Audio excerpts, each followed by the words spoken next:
Agora, ouviremos as palavras do coordenador da Câmara de Participação Social do Comitê Interministerial sobre Mudança do Clima, o senhor Sérgio Xavier.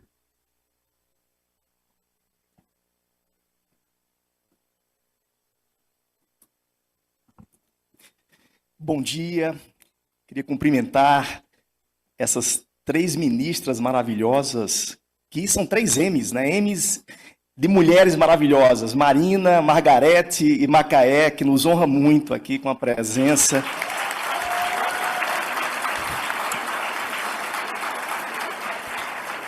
Cumprimentar o ministro Jader, todos os integrantes da mesa, em especial a procuradora Luísa, que nos recebe aqui com tanto carinho, com tanta atenção e com tanta organização.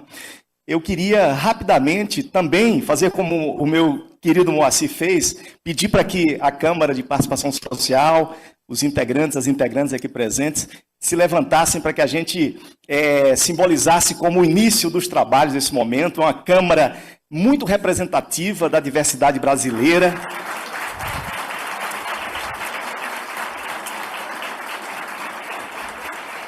Tem uma composição maravilhosa para que a gente possa realmente desenhar, formular, articular e, sobretudo, acelerar as implementações, porque representa realmente um conjunto muito diverso da nossa sociedade. E que, trabalhando juntamente com as câmaras de assessoramento científico e de articulação interfederativa, com o Fabrício, com o professor Moacir, queridos amigos, com certeza nós vamos criar um processo que fortalece esse desenho da governança climática sistêmica participativa que o governo federal está implantando. Realmente, o SIM, com a sua estrutura executiva e com essas câmaras de interação com a sociedade, com todos os setores, de forma muito estruturada, vai permitir um fluxo extremamente produtivo, prático, de forma bidirecional. Não só a sociedade, o setor científico, o setor empresarial, os movimentos,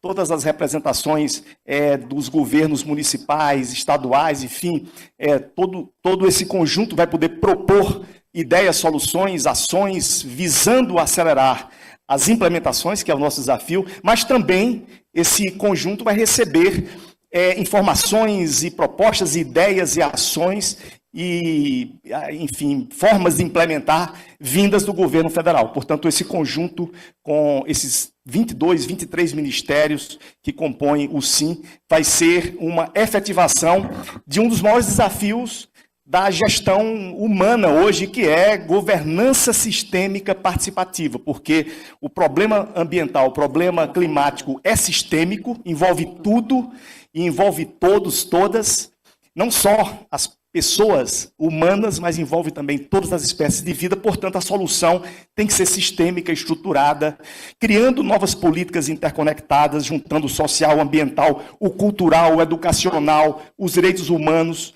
tudo isso junto às cidades. Portanto, é isso que a gente precisa construir. Eu queria também destacar a presença aqui da Fabiana Couto, que junto comigo está nessa coordenação da Câmara, é também coordenadora adjunta do Fórum Brasileiro de Mudança do Clima. A gente tem buscado muito no Fórum criar esse equilíbrio de participação, não só de todos os setores da sociedade, mas também equilibrando gênero para ter uma visão mais rica de todos os processos. E está presente aqui também Jussara Carvalho, que coordena a Câmara de Adaptação do Fórum Brasileiro de Mudança do Clima. Queria parabenizar também o Ministério do Meio Ambiente, toda a sua equipe, parabenizar a Casa Civil por esse arranjo, esse trabalho muito bem feito, que vem sendo feito na composição, na estruturação do SIM. Aqui o Adriano representando a Casa Civil. E queria concluir dizendo que realmente, além do desafio da governança climática, sistêmica e participativa, intensamente participativa, buscando a implementação, a gente precisa criar também processos que acelerem a transformação da economia. O governo federal, o Ministério da Fazenda lançou o programa, o plano de transformação ecológica, que já tem vários instrumentos, e é importante a gente imaginar a implementação dos planos climáticos, não só no nível federal, mas também nos municípios, nos estados, conectando também com a transformação da economia.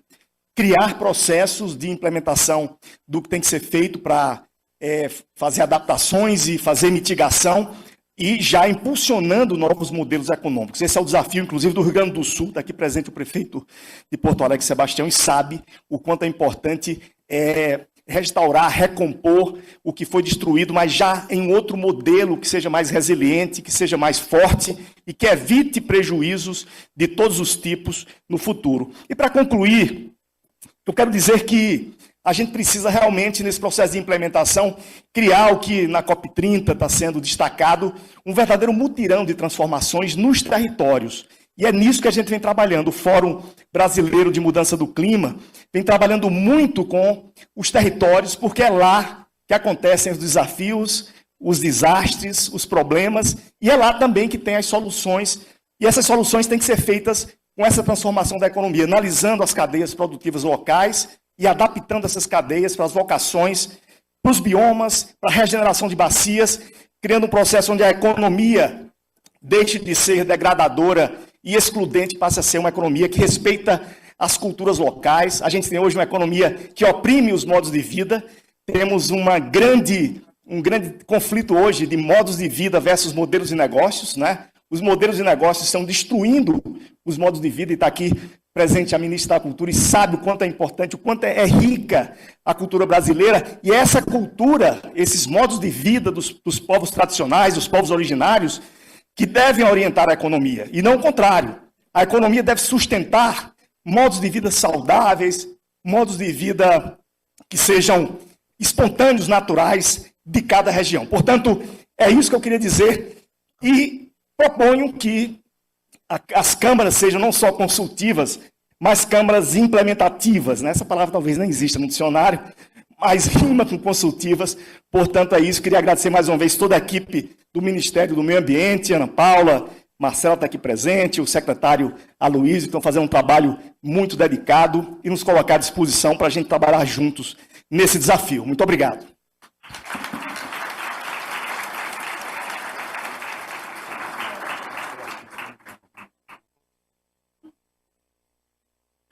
Convidamos neste momento a fazer uso da palavra a excelentíssima senhora, ministra de Estado do Meio Ambiente e Mudança do Clima, a senhora Marina Silva. Bom dia. Bom dia a todos, a todas. Primeiro eu quero agradecer a Deus por estarmos aqui. E eu fui eleita senadora em 1995. Naquela época, pessoas não eram jovens. Eu fui a senadora mais jovem na época, eleita, com 35 anos, quando eu me elegi. E tinha uma praxe no regimento que você não podia falar sentado. Então, toda vez que alguém ia falar sentado, porque tinha uns que já eram mais de idade, dizia, de acordo com o regimento interno, artigo tal, inciso não sei das quantas, peço licença para falar sentado. Naquele tempo, eu não pedia para falar sentado, mas agora, de acordo com o inciso tal, eu vou pedir para falar sentado. Aqui com meus 67 anos, mas a razão é que eu estou com muito frio, certo? E eu tenho certeza que se eu for falar de pé, o fio vai piorar e eu vou ficar lá tremendo. Então, eu estou aqui, falando sentada e agradecendo a presença de todos e todas, agradecendo essa mesa aqui tão rica, representativa de pessoas dos entes federados, do governo federal e de vários setores. Primeiro, quero cumprimentar meu parceiro de jornada nessa luta do desenvolvimento sustentável no ambiente urbano, ministro das cidades, Jader Filho. Obrigada, Jader, pela parceria que nós temos feito com o Ministério das Cidades. Minha querida amiga, a gente é do mesmo prédio, né? Quando falta café, a gente pede uma colher de café emprestada, uma colher de açúcar. Eu e a Margarete Menezes, nossa querida ministra da Cultura. Nossa querida ministra dos Direitos Humanos e da Cidadania, Macaé, Evaristo, essa mulher potente para defender os direitos daqueles que vivem em situação de vulnerabilidade. Quero também cumprimentar o Luísa Cristina, nossa anfitriã, que nos recebe tão afetuosamente nesse espaço, que eu reclamei porque estava frio, mas eu sou fora do padrão, né? O sol, o calor está de 35 graus e eu estou usando chale. Então, não é uma reclamação, é que eu realmente sou fora da curva com frio. Adalberto Maluf é nosso secretário nacional de Meio Ambiente Urbano, Recursos Hídricos e Qualidade Ambiental, que é também o coordenador do Comitê Gestor do Programa Cidade Verdes e Resilientes. Obrigada, Maluf, e a toda a equipe pelo trabalho que vocês estão fazendo e liderando. Secretário Nacional de Mudança do Clima, Aloysio Lopes Pereira de Mello, que tem coordenado todo esse esforço juntamente com vários ministérios, vários setores de governo, são mais de 20 ministérios, o Plano Clima, mas a Secretaria Nacional de Mudança do Clima tem um papel estratégico em todas essas ações. Gustavo Lago, secretário executivo da Secretaria de Relações Institucionais, obrigada, Gustavo, pela parceria, todo o trabalho que a nossa ministra Gleice Hoffmann tem feito no Congresso Nacional e em articulação com os ministérios. Adriano Santiago, secretário adjunto de articulação e monitoramento da Casa Civil. Obrigada pelo trabalho, Adriano. Ele é dos quadros do Ministério do Meio Ambiente. Vocês vejam que eu tenho glóbulos brancos e glóbulos vermelhos para o sistema de defesa em todos os setores, e ele está lá na Casa Civil. Sebastião Mello, representando a Frente Nacional de Prefeitos e prefeito de Porto Alegre, que todos nós já nos solidarizamos aqui, né, Sebastião, em relação a tudo que o Rio Grande do Sul passou. Meu querido amigo, coordenador da Câmara de Participação Social do Comitê Interministerial sobre Mudança do Clima, Sérgio Xavier, que temos aí uma longa jornada de trabalho já realizada ao longo de décadas. Moacir Cunha, de Araújo Filho, coordenador da Câmara de Assessoramento Científico do Comitê Interministerial sobre Mudança do Clima. Recebi um bilhete aqui, deixa eu ver o que é.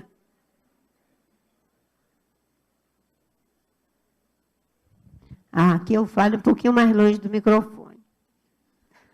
Vou tentar me posicionar.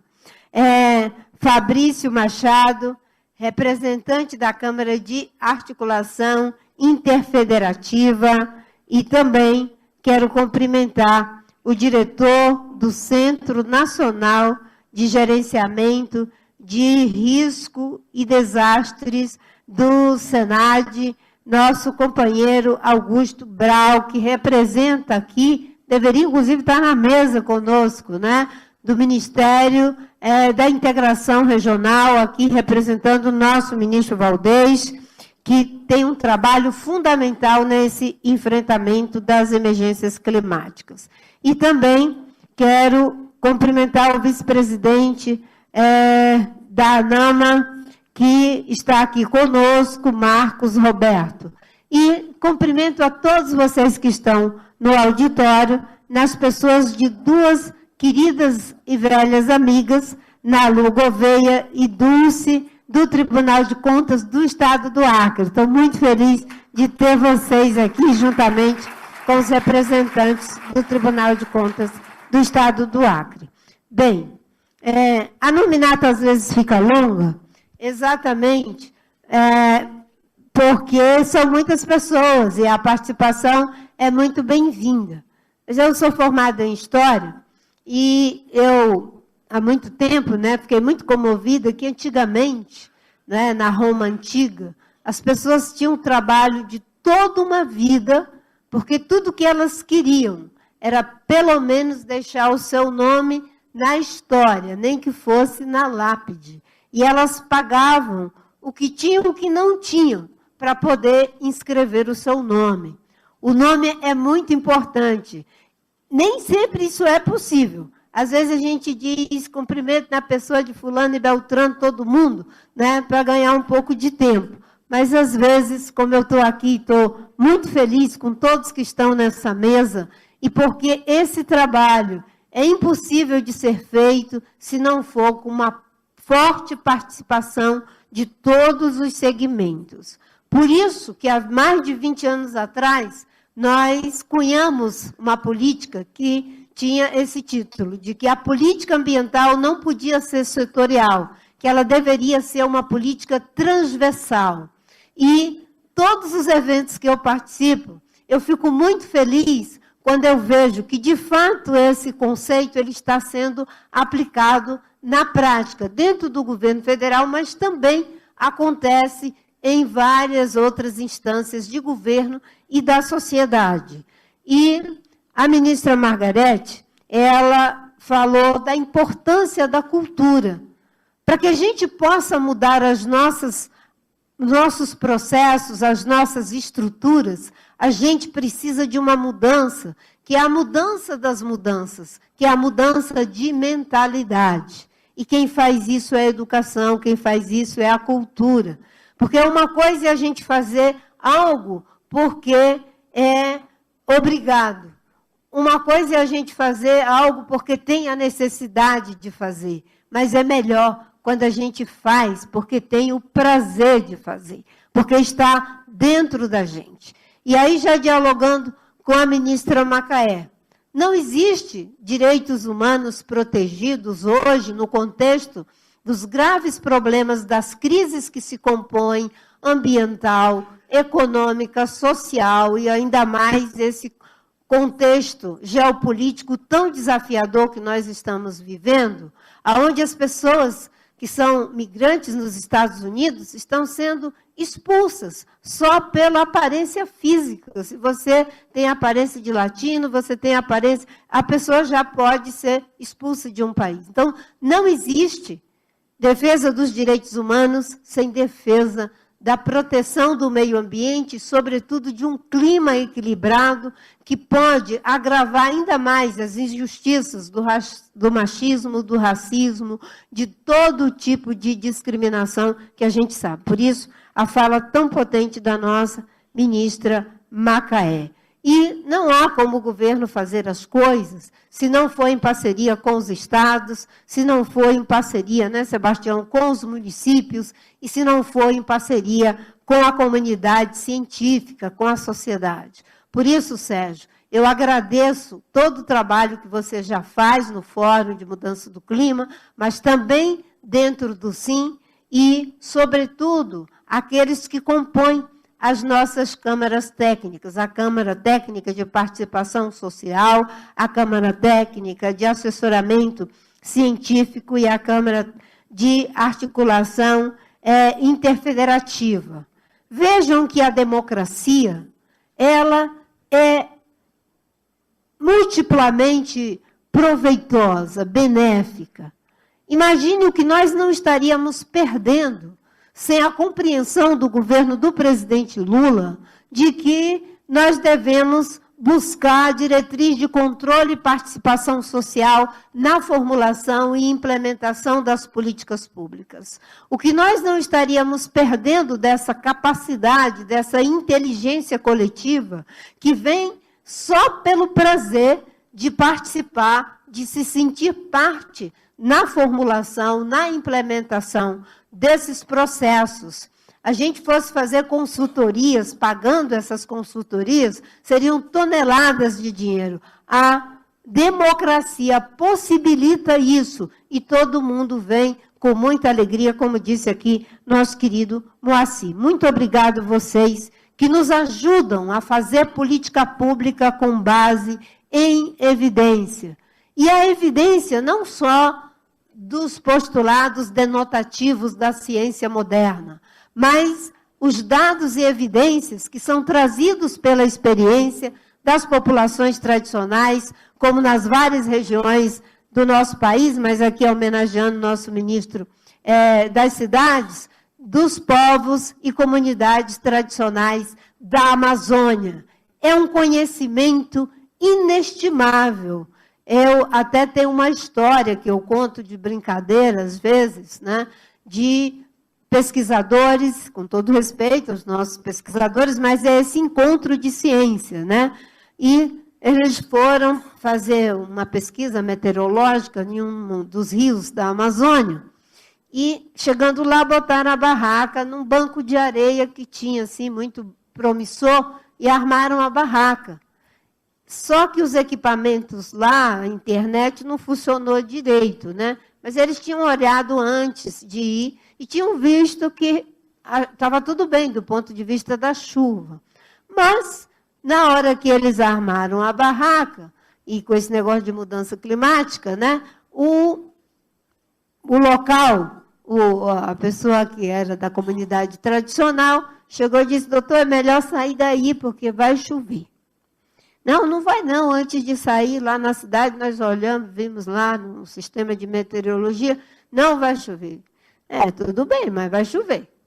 Quando deu mais ou menos umas horas da noite, caiu um toró daqueles bem danado. O pessoal subiu barranca acima, lá para a casa do local. Aí o seringueiro falou para ele de manhã, né? Ele dizia assim: vamos perguntar como é que ele sabia que ia chover? Aí eu dizia: não, nós vamos pagar maior mico. Aí ele dizia: não, vamos perguntar, nós somos cientistas, pesquisador, tem que saber por que ele sabia que ia chover, nós não podemos, é a ciência. Aí ele disse: escute, como é que você sabia que não ia chover? Ele disse: o senhor está vendo aquele formigueiro lá embaixo? Aí, sim. E aquele lá em cima? Sim. Toda vez que as formigas do formigueiro de baixo sobem para o formigueiro de riba, eu sei que vai chover e esse meu equipamento nunca falha. É para vocês verem que isso também é produção de conhecimento. E não há uma hierarquia, porque todos são feitos com base em observação.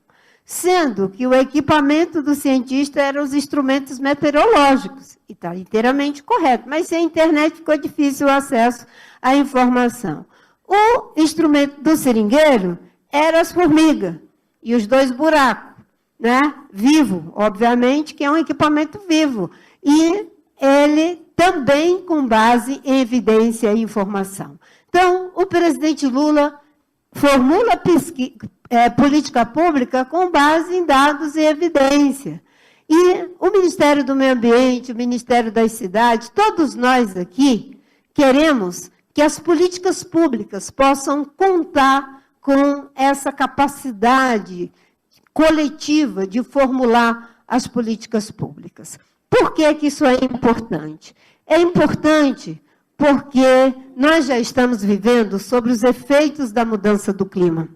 Quando a gente fala que é preciso enfrentar a mudança do clima, a gente tem que pensar, mas enfrentar de que maneira? Eu sei que aqui todo mundo é iniciado. Nós vamos enfrentá-la com a agenda de mitigação, indo nas causas do que vai afetando e agravando cada vez mais a temperatura da Terra. Como nós já estamos vivendo sob os efeitos da mudança, Rio Grande do Sul, seca na Amazônia, incêndio no Pantanal, onda de calor, tudo que vocês acompanham por aí, né, já é emergência climática instalada. Então, nós já temos que nos adaptar. Quando a gente fala de adaptação, a primeira coisa que a gente pensa, e é correto, vamos fazer encostas, vamos fazer drenagem, vamos remover população aonde é necessário que sejam removidas essas populações, vamos fazer processo de recuperação de áreas que foram... Tudo isso aí que vocês sabem. Mas tem uma parte também da adaptação que, às vezes, a gente não percebe. As ondas de calor, por exemplo. Imagine que nós temos no nosso país cerca de 20 milhões de crianças e adolescentes, Margarete, Macaé e Jade, que essas crianças estão em escolas não climatizadas. Agora, você imagina quando tem uma onda de calor. No Rio de Janeiro, muitas escolas tiveram que dispensar as crianças. Só que você dispensa a criança da escola e a criança vai para onde? Vai para a comunidade, no barraco, que às vezes é uma folha de zinco. É incomparavelmente até pior do que ela tivesse na escola. Adaptar é também climatizar essas escolas. É climatizar só botando ar-condicionados? Isso também, mas é sobretudo pensando novos padrões de construção, para que os espaços sejam mais ventilados, fazendo processos de arborização, uma série de procedimentos que você faz com que a temperatura possa ser amenizada. Eu conversei com o meu querido ministro da Saúde, o ministro Camilo, que são dois parceiros, meu e do nosso ministro das Cidades, e nós vamos fazer um programa juntos de climatização. Por quê? Eu digo nós, porque eu entrei com a ideia, eles entram com o dinheiro e com os técnicos, que o Ministério não tem muito esse dinheiro, né? Mas, como a política é transversal, né, nós estamos tudo no mesmo combo. Mas a ideia é o seguinte, eu estava em Manaus, e você sabe que uma pessoa me pediu para fazer uma foto, e eu estava atrasada. Aí eu falei, vamos atravessar aqui o detector de metais e lá a gente tira a foto. Ele era um cadeirante. E ele me disse, não, eu não vou viajar. Aí eu fiquei assim, ele disse, é que é muito calor. Eu sempre fico emocionada com isso. Todo dia minha mulher, ela me deixa aqui com a minha marmita e vai trabalhar. E de tardezinha, quando ela volta, ela me pega. Olha só. Por quê? Porque ele mora numa casa, na temperatura de Manaus, que é bastante quentinho, e não tem condição de ficar dentro de casa, porque é muito quente. Então, se nós fizermos, além das escolas, a gente criar espaços comunitários de refúgio para as pessoas idosas, refúgio para as crianças. A Espanha está fazendo isso. E o ministro Camilo, o ministro da Saúde, o ministro da Cidade, todos vamos trabalhar nessa agenda. Eu até conversei com o ministro Rui Costa, que tem um programa chamado PAC Encosta. Esse PAC Encosta é exatamente para a gente focar nos 1.942 municípios que são suscetíveis à emergência climática. Já está mapeado uma série histórica que, desde que foi criado o CEMADEM, na época do governo da presidente Dilma, em 2012, que os pesquisadores vêm acompanhando. E já sabemos que 1.942 cidades são suscetíveis a eventos climáticos extremos. O que nós temos que fazer? Ter políticas continuadas de adaptação nessas cidades. E aí entra uma coisa que o nosso ministro acabou de dizer, que a gente não pode não ter recursos. A gente precisa de recursos. Os recursos são escassos. Vocês sabem, da prefeitura, dos estados e do governo federal também. Mas hoje vocês sabiam que nós temos uma coisa chamada emendas impositivas, que são aquelas emendas dos nossos parlamentares, quantos bilhões mesmo? Cerca de 50 bilhões de emendas impositivas. Imagine com os nossos programas, criando uma linha orçamentária, um programa onde o parlamentar, que eu sei que ele se preocupa, porque sempre que tem uma enchente, todo mundo vai lá visitar a comunidade, né? Tem uma enchente, uma desgraça, aí vai. Imagina o que é um indicador de compromisso, você verificando quem é que botou mesmo uma emenda para fazer a climatização da escola, para fazer a encosta, para fazer a drenagem, para fazer a recuperação das áreas. Tudo isso a gente consegue com políticas públicas bem planejadas, bem articuladas. Aí você tem, inclusive, um processo de disciplinamento para a destinação do recurso público. Eu lembro que os programas de cisterna de placa, eu vou parando um pouco por aqui, né, era assim, nós começamos com 9.000 cisternas de placa no Ministério do Meio Ambiente, com a Agência Nacional de Águas. Depois eu digo, não, nós não temos como expandir, porque o nosso ministério não é o papel dele. Vamos mandar para o Ministério do Desenvolvimento Social. É difícil, hein? A gente se apega às coisas que a gente faz. Mas, para dar escala, tinha que ir para o Ministério do Desenvolvimento Social. Virou o programa de 1 milhão de cisternas. E aí, todo mundo que queria fazer alguma coisa para o Nordeste sem água, a gente dizia, bota uma emenda lá naquele programa de cisterna de placa. Faz a diferença. E o Ministério do Meio Ambiente e todos, por orientação do presidente Lula, nós estamos trabalhando políticas estruturantes. Uma política é o Plano de Transformação Ecológica, que é liderado pelo ministro Fernando Haddad. Já até temos um plano, um pacto pela transformação ecológica. Nós temos o Plano Clima, que é coordenado pela Casa Civil, com a Secretaria Executiva do Ministério do Meio Ambiente, com cerca de 25 ministérios trabalhando, com a Secretaria de Mudança do Clima, ali do Aloysio, junto com a Adalberto, com todos os demais trabalhando juntos, já temos um plano que envolve todos os setores de governo, com uma meta de redução de emissão de CO2 entre 59% e 67% até 2035. É isso que vai fazer a diferença em termos estruturais. E temos também uma coisa que nenhum país do mundo tem, que é um plano de prevenção e controle do desmatamento de todos os biomas brasileiros. Começou há mais de 20 anos atrás com a Amazônia. Nós aprendemos como fazer. Por isso que o Brasil é o único país do mundo que tem meta de desmatamento zero até 2030. E já conseguimos uma redução nos últimos 2 anos de 46% do desmatamento da Amazônia e 32% no país inteiro. E tem uma notícia boa para dar para nós mesmos. Esse mês de agosto, comparado com o mês de agosto do ano passado, temos uma queda do desmatamento na Amazônia de 40,3% e uma queda de desmatamento no Cerrado de 27,5%. Por que eu estou dizendo isso? Porque isso é ir na causa do problema, E a nossa COP30, como disse o nosso ministro, vai ser na Amazônia. Não é a COP da Amazônia. Anota isso aí. É diferente dizer a COP da Amazônia, é a COP na Amazônia. Por que é diferente a Amazônia e da Amazônia? Quando a gente diz que é da Amazônia, parece que a responsabilidade de resolver o problema é só nossa. As florestas são responsáveis por 10% das emissões de CO2. 10%.